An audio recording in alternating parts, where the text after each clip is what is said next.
வணக்கம். தமிழ் ஃபுட் கார்னரில் சேமியா உப்புமா பண்ண போகிறோம். இதனுடைய சுவை ரொம்ப நல்லாயிருக்கும். இதை ரொம்ப ஈஸியாக வேகமாக 10 நிமிஷத்தில் செஞ்சிடலாம். இந்த உப்புமாவை நான் இன்றைக்கி தேங்காய் சட்னியோடையும் நாட்டு சர்க்கரையோடையும் சர்வ் பண்ணியிருக்கேன். இப்போ எப்படி பண்ணுறதுன்னு பார்க்கலாம். இது வரைக்கும் தமிழ் ஃபுட் கார்னர் சேனலை சப்ஸ்கிரைப் பண்ணாதவங்க சப்ஸ்கிரைப் பண்ணிக்கோங்க. சேமியா உப்புமா பண்ணுறதுக்கு 1 கப் சேமியா எடுத்திருக்கேன். இந்த சேமியாவை எண்ணெய் எதுவும் சேர்க்காம வெறுங்கடாயில் சூடு ஏறுற வரையும் 2லேருந்து 3 நிமிஷத்துக்கு வறுத்துக்கலாம். இந்த மாதிரி சேமியாவை வறுத்துட்டோம்னா உப்புமா நல்லா உதிராக இருக்கும். மிதமான தீயில வச்சு பக்கத்துலேயே இருந்து வறுக்கணும். ஹை ஃப்ளேமில் வச்சிங்கன்னா சேமியா கருகி போயிடும். இப்போ சேமியா சூடேறி வறுபட்டுருச்சு. இந்த அளவுக்கு வறுத்தா போதும். இதை வேறொரு பிளேட்டுக்கு மாற்றி ஆற விட்டுறலாம்.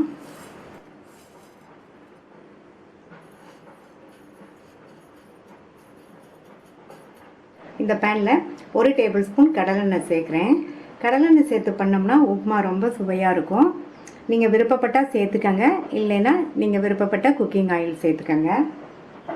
எண்ணெய் சூடாயிடுச்சு. அதில் 1 டீஸ்பூன் கடுகு பொரிய ஆரம்பிச்சிருச்சு. 2 டேபிள் ஸ்பூன் வேர்க்கடலை, 2 டீஸ்பூன் கடலைப்பருப்பு, 2 டீஸ்பூன் உளுந்து எல்லாத்தையும் வறுத்துக்கங்க. வேர்க்கடலையும் வறுபற்றும், நம்ம சேர்த்த பருப்பும் நல்ல பொன்னிறமாக வறுபட்டுரும். உப்புமாக்கு கடுகை விட வேர்க்கடலை, கடலைப்பருப்பு, உளுந்தம்பருப்பு இதெல்லாம் அதிகமாக சேர்த்தா டேஸ்ட் ரொம்ப சூப்பராக இருக்கும். வேர்க்கடலையும் வறுபட்டுருச்சு, பருப்பெல்லாம் நல்லா பொன்னிறமாக வந்துடுச்சு. இது கூட கறிவேப்பிலை, 2 கட் பண்ண பச்சை மிளகாய் சேர்க்குறேன். கூடவே 1 டீஸ்பூன் பொடியாக கட் பண்ண இஞ்சி, அரைக்கப்பளவுக்கு பொடியாக கட் பண்ண வெங்காயம்.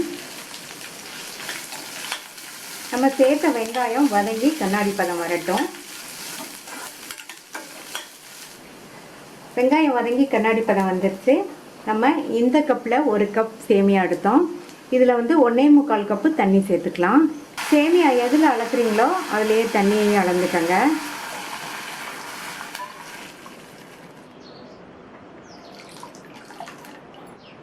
இதுக்கு தேவையான அளவு உப்பு சேர்த்துட்டு நல்லா கலந்து விட்டுருங்க. இந்த தண்ணி கொதிச்சு வரட்டும். தண்ணி நல்லா கொதிக்க ஆரம்பிச்சிருச்சு. ஸ்டவ்வை சிம்மில் வச்சுட்டு நம்ம வறுத்த சேமியாவை அப்படியே போடாமல் இந்த மாதிரி பரவலாக போடணும். இந்த மாதிரி பரவலாக போட்டோம்னா சேமியா கட்டிப்படாமல் இருக்கும்.